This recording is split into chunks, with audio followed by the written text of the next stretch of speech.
or let's say within an African American community and want to hire people to work there. And although they are prejudiced toward that group of people, they might have an economic gain. Their friend might be just as prejudiced toward that same ethnic group, and they might want to avoid and actually at their place of business put in a practice of not hiring that person to actually work there. They're being very discriminating. The point I want to make, according to Dr. Allport, is that both people are very prejudiced. One will act in one way, and the other person will act in the other way, but they are both very prejudiced. This is why I want to try to make the observation that's going on in a political campaign of an entire group of people that might have a leader that they are now saying, well, gee, that person is saying something that I really think. And while at one point they may not have expressed it out loud, now they're willing to show up and to express it, because there are those two types of people that might have a dislike for certain policies or other group of people, but might act out their prejudice openly because they feel that someone else is a billionaire or in a leadership role and can say and act in that way, that so can I. And so in real sense, Dr. Sanford, as we get ready to end this segment this morning, we're saying that prejudice has an impact upon all of us. A person can either be prejudiced or not prejudiced, but whatever his attitude might be, he's going to live within a community of folks that will have an impact. And we're going to talk this morning about some of the acts of prejudice. What we'll do, we'll take our first commercial break, and we'll be back with our audience following this very, very short commercial break.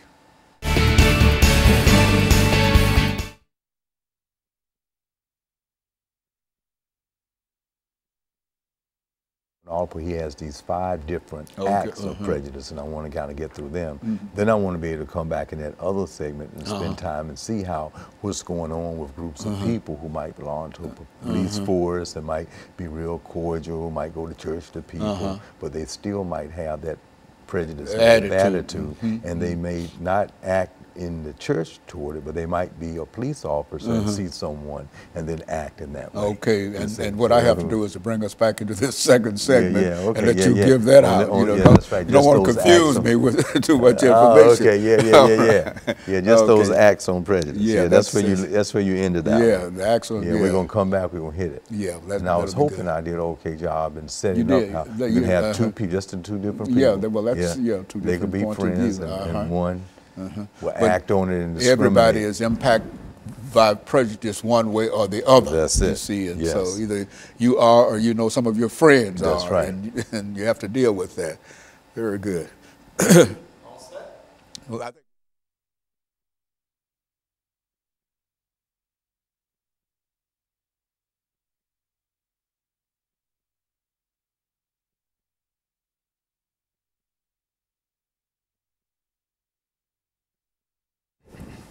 thank you, and welcome back to the second segment of the show for today. The topic is Acts of Prejudice, Prescription for Racism, and the guest is Dr. EKSanford from Tennessee State University.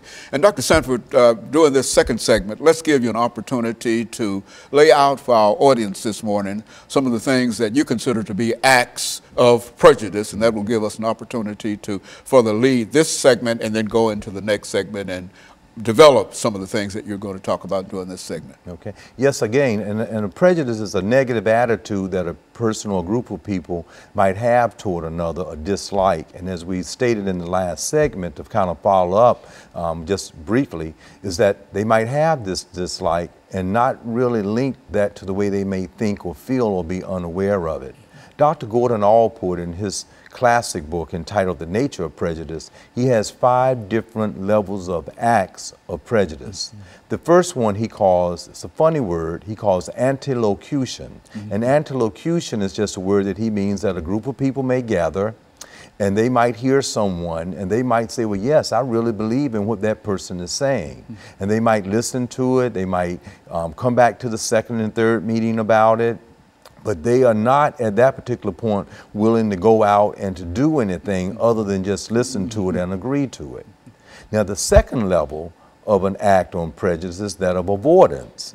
Dr. Gordon Allport said that a segment of that first group might go out and say, I want to avoid, because I have a dislike toward another group, and maybe to live someplace, maybe because I have financial assistance, I can live and not integrate with other people, and I can desegregate myself, I can segregate myself from other people.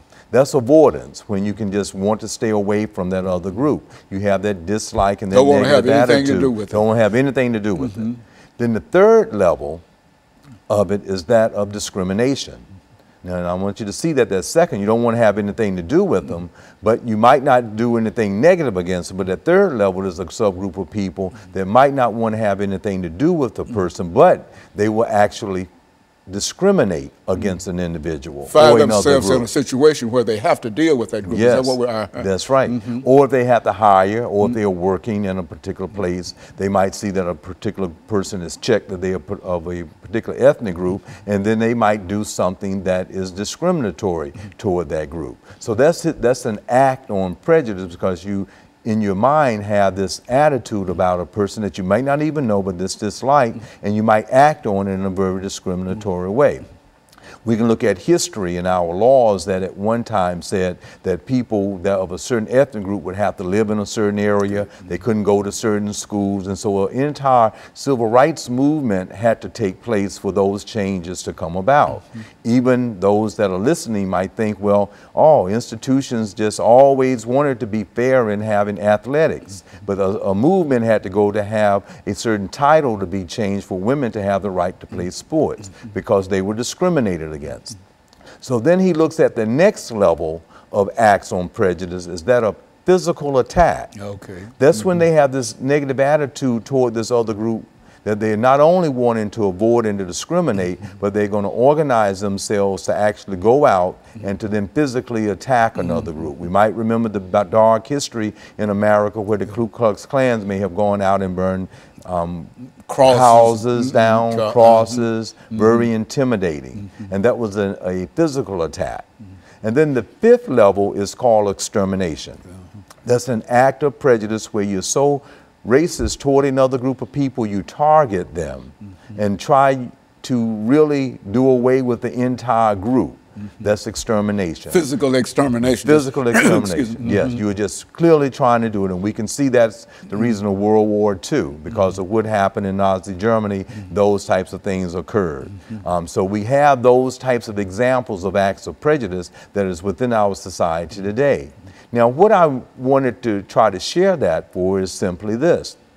Presently, we have a reoccurring pattern that exists within our society of different groups of people that might be a part of anti-locution, and they might work well with others, but when they go out into the workforce and they meet someone that might be a particular suspect, something in the subconscious might move them from the anti-locution to the whole idea of a physical attack. And then they might unwantingly shoot that person or kill that person. And they would see some things that really didn't happen to try to justify it. But this is the same type of incident when people get together and say, well, we're going to really go to a place in an organized way and do something to some people. So now we're in a society where some people are feeling victimized by this peculiarity of acts on prejudice that might be at the level of anti-locution, where they might do a little bit of the avoidance within the workplace and stay away, and then people there might leave with a certain feeling, and that person that avoided might not think they did anything toward that other person at all. And then they might even have a little discrimination that might be going on in the workplace, and everybody might meet and have a donut or coffee, but that person might get this feeling that they are not accepted.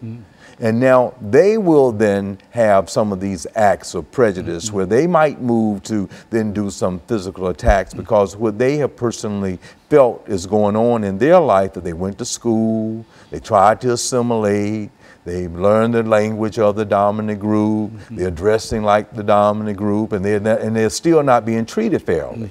And then they might go out and then be in a postmodernist age, have some thoughts about something they see in cyberspace, Facebook or whatever, that might make them make a decision to go out and do a physical attack about some other attack that was done against them.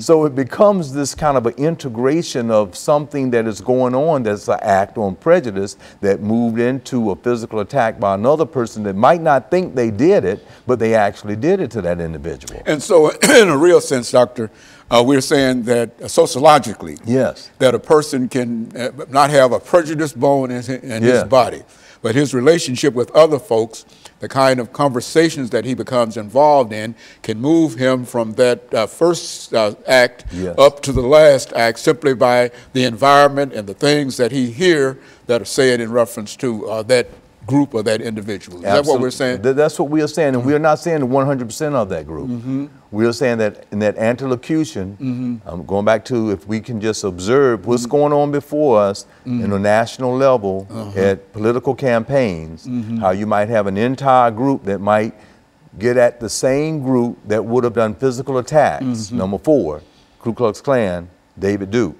Others that will show up because they are feeling depressed within the economic system that they are in, and they are all at the same place. Some will lash out while some will not. Okay, very good. And what we're going to do, we're going to take this second commercial break, and we'll be back with our audience following this very, very short commercial break.